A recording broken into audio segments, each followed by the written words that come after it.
think because of skateboarding that there's a definite connection between skateboarding and the fact that you now do street photography rather than any other style of photography? Yeah. I mean, I think the skateboarding was a precursor to the street photography for sure. Yeah. And you basically become obsessed by street furniture. Yeah. You're busy looking at it going, you know, that's a 3, and I reckon I could do that. And it looks quite smooth at the bottom, and there's no stones. Yeah. So yeah, I'll give that a go. And so I basically got into photography and took the process of skateboarding into the street photography. Right. So, you know, skateboarding, you try and make a trick all day. Yeah. And at the end of the day, you might make it, you might not. Yeah.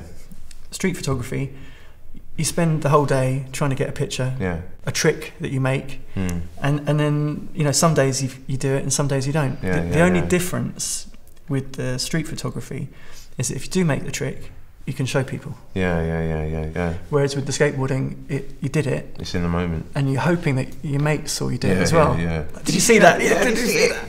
No, I didn't.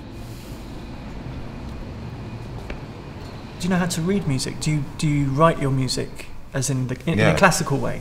No. Do you know how to read it? No, not at all. I don't know if it's really that important to me now. I think if I did know the ins and outs of, you know, music making and, like, you know, what each note can do and, you know, the effect of these particular chords and so on and so forth, I think it would affect my music. I'll overthink it. I think it's very much about, for me, about making music that is just free of that kind of process and that kind of, you know, structure. I think it's important just to let it flow as much as possible.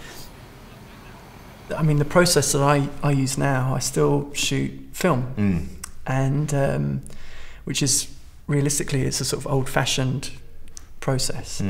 But I like the process that you have with film. I like the fact that you don't know what you've got, and I like the fact that you send it away to someone and they bring it back, and then you open it up, like a present. Then you've got to get it back to the house without losing it. And so, you know, that whole process is quite special. When I started making music, it was very much kind of the electronic revolution for me. I started off producing, I guess, grime music, which was very much a rubbish computer, a PC and a keyboard, and I kind of built from that. So I missed the whole analog thing, and I think it's weird because I'm trying to get analog sounds now through electronic ways.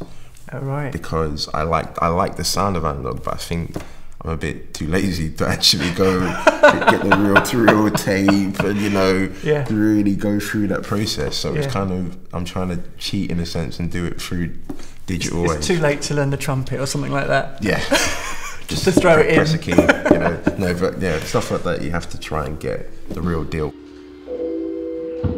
I guess to be successful, you've got to constantly try and push your own ideas forward. You know what I mean?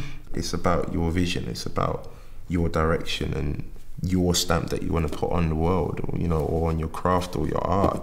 And that's my mission more than anything else. You know, I guess it's similar for yourself. Right? Totally. I mean, it's interesting you talking about sort of having your own viewpoint and having your, you know, stamping your own work. When I started out as a photographer, I just immersed myself in as many influences as possible, photographic influences. You know, I was busy looking at sort of Henri Cartier-Bresson, who's the god of street photography, and sort of, you know, wanting to capture people jumping over puddles and things like that. And then you realise he's got the best jumping over puddle picture. There it is. So why bother?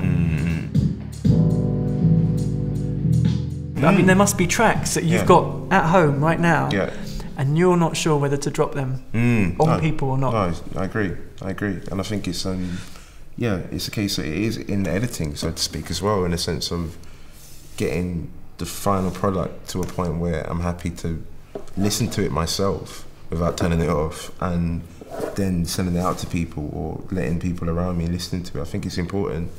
Yeah, there's different processes, right? It's the picture is one thing, taking it, but it's the editing process. If I was to show you all the stuff that I didn't get, all the misses, all the maybes, you would be bitterly disappointed. You wouldn't probably even be sitting here talking to me. Thank God he didn't show me.